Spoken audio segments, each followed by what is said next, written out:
तीन तरह का जल शिव को समर्पित होता है और वो तीनों तरह के जल का अलग अलग भाव है महाराज।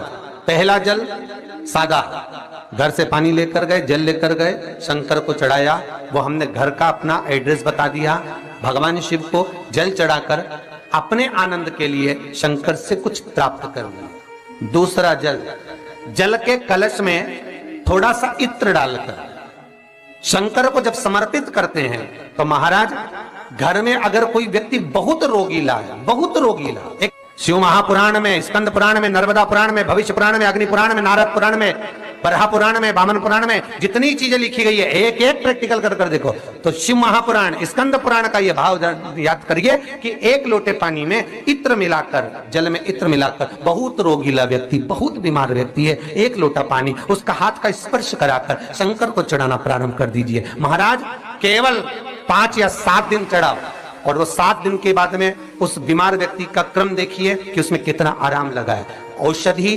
दवाई काम करना प्रारंभ करी कि ना करी।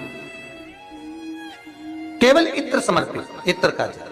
तो पहला जल सादा, दूसरा जल है इत्र का, और महाराज तीसरा जल जो शिव महापुराण के अंतर्गत कहा गया है बेल पत्र का जल।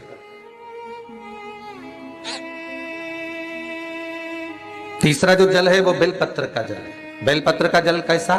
तो महाराज शिव महापुराण की कथा कहती है कि जल के पात्र में एक बेलपत्र अंदर डालकर उस जल के पात्र को ले जाकर शिव को समर्पित करना, अर्थात अपनी मन की कामना भगवान शंकर से कह देना, केवल बेलपत्र के माध्यम, बोलना नहीं है हमको कुछ, हमें कुछ कहना नहीं है।